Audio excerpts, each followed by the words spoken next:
Okay, this is 2-3 homework. The first problem wants us to look at this cubic function and determine where it's decreasing. So I need to get some key points from this graph. I mean, obviously cubic functions look something like this, right? But I need to get some points about where the maximum minimums are, because it's decreasing on the interval from, and it just wants, the place where it's decreasing, which would be from here to here. So I have to find the maximum and the minimum, basically, and give those points. So I'm going to go to decimals and graph this function. And then the maximum would be way up here. I know it's a little hard to find because this is a really big one with a large vertical stretch. But up here you get negative 2.78. And you can scroll in if you want to get this more accurately, but negative 2.776 I'll do. Negative 2.776 for that x value right here. Then I need the minimum x value. So once again, back to decimals. Sometimes it helps to zoom out a little bit and then zoom back in because it'll go quicker. And looks like the minimum is down here. I'm going to zoom in a little bit because it's a little more accurate. But 2.026. So 2.026. And then it's increasing on the interval from negative infinity all the way up to this negative 2.776 x value right here. This is negative 2.776 comma something. I don't know what the y value is. But it's increasing all the way from negative infinity up to that point. And it's also increasing from this point, which was 2.026, all the way up to positive infinity. So these x values as well are values where the function's increasing. So keep in mind we're giving x values for our answers.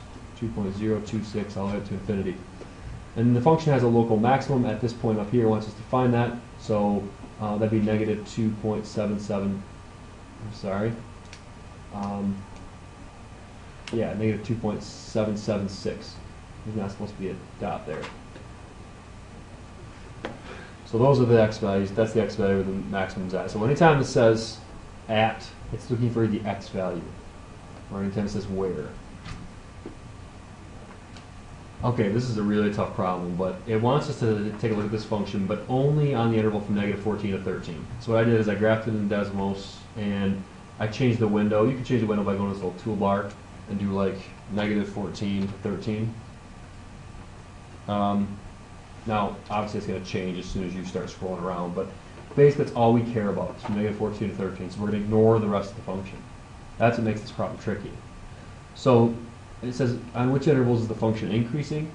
Well, it's increasing from, this thing keeps going down forever. And if you don't believe me, think about sticking in a negative number here. This negative number is still going to be negative because it's raised to an odd power times a positive number. So it's going to be negative. It's going to continue to go negative. Keep plugging in values and see once, and you'll see. So, but we're going to stop at negative 14. So when they ask this question, where is it increasing, we're going to say negative 14, when really you'd be negative infinity typically, but we only care about this interval. Negative 14 all the way up to, and then at 0, so we'd say 0.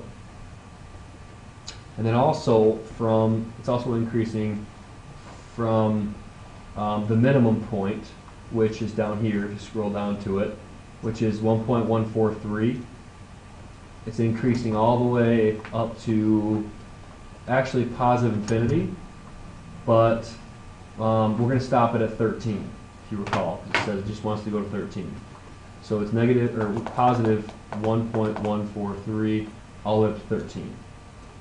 Now, find the regions where it's positive. Well, the function's positive from 4 all the way to positive infinity, but it wants us to stop this thing at 13, so we'll say from 4 to 13. And then it reaches its minimum. We already got the minimum. It was right here. It was 1.143, the x value to the minimum of the graph. Okay, the next problem is another one of those cubic problems where it's asking the same type of question. So where is this thing increasing, decreasing, and where's the local maximum? So we need to find these points right here because it's decreasing on this interval from this x value right there to this x value right there. Right? So I got to find those x values. The easiest way to do that, I think, is with decimals. I know this is kind of a big one again. You got to scroll out to that point. And that's negative 5, and the other one is 3. So let's write that down, -5 and 3. So it's decreasing on the interval from -5 to 3. And I think they want open parentheses here, but you might be able to use brackets. Let me check that once. Apparently Webwork does not want you to include these points. So, you know, the interval just goes from -5 to 3, but not including the endpoint. I don't think that really matters, but that's what I've noticed Webwork's being picky about. So, and then it's increasing on the interval from -infinity all the way to -5. And we're not going to include that. I would have went with a union symbol here, but they just want a comma apparently. So from 3 to +infinity then is the other region over here. And the local maximum we found is at -5. Okay, for the next problem then, you want to graph this rational function here. And I'll graph that in decimals. It's the reciprocal function, but it's been shifted a little bit and stretched. But we need to find the asymptotes, because that's basically what this question is asking. It's saying that it goes from -infinity to some value that's undefined. We'll call that value A, which that value is this asymptote here. It goes from -infinity all the way to this undefined spot right here. And then it goes from that undefined spot all the way on. So that's the vertical asymptote value. The formula sheet tells us how to find vertical asymptotes. If you pull out the formula sheet and scroll down, it says that vertical asymptotes occur at zeros in the denominator. So if I pull out the denominator, 8x plus 5, and set it equal to 0 and find out when that is 0. So that'd be 8x equals -5, that'd be x equals -5/8. So that undefined spot is -5/8, which would also be the vertical asymptote.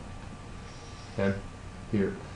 The horizontal asymptote then, that has, the formula sheet gives us instructions on that, but it says that when you have the same exponent in the numerator and the denominator, the asymptote is a fraction of the leading coefficients.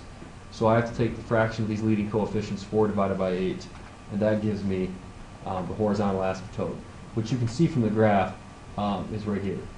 4 divided by 8 is about 1/2. It is 1/2. So that's where the horizontal asymptote is, y equals 1/2. Okay, the next one says, for each of the following intervals, tell whether the function is increasing or decreasing. From -infinity to the asymptote, will that be decreasing? And then it's also decreasing on the other interval as well. So I'd say decreasing for both of them. And then the next thing says concave. From -infinity to A, is it concave up or down? Well, that's concave down. Okay, the graph's general shape's kind of like a U downward, and this over here would be upward. So you would say concave down, and the second interval is concave up. Okay, the next problem is this weird function right here, and you want to graph it obviously in decimals, and you can see it's got a couple asymptotes vertical. It's actually got an end behavior asymptote, which we'll talk about later. But it's asking some questions, so let's go through them. The first one has 2 vertical asymptotes. Those occur at zeros at the bottom. So x squared minus 9 equals +3 and -3, right? If you add 9 to both sides and take the square root, you get x equals plus or minus 3. So that'd be -3 and +3. Local maximums and one minimum. Those you can get right from the graph pretty easily. -5.196 and +5.196.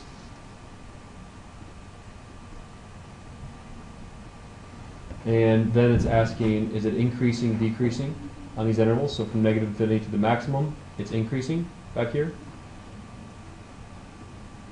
Maximum to -3, that'd be here to -3, that'd be decreasing. Next one, -3 to 0. -3 to 0 is decreasing. And then the next one, 0 to 3. 0 to 3 is definitely decreasing as well. And then 3 to the minimum. 3 right here is the asymptote. All the way to the minimum, that's decreasing. And then it's increasing on the rest of it. Goes up from there. Okay, next question is about concavity, which I won't mark you wrong for. I don't care about that as much because that's for later when you get to calculus. But it is concave up from here all the way to here. So from -3 to 0 and from 3 to infinity. So from -3 to 0 and from 3 to infinity. And the inflection point occurs at 0. Inflection point is when it changes from concave up to concave down. That's at 0, but that's once again a calculus thing. I don't care about these last two questions really for now. You don't have to sketch a graph because Desmos did that for us.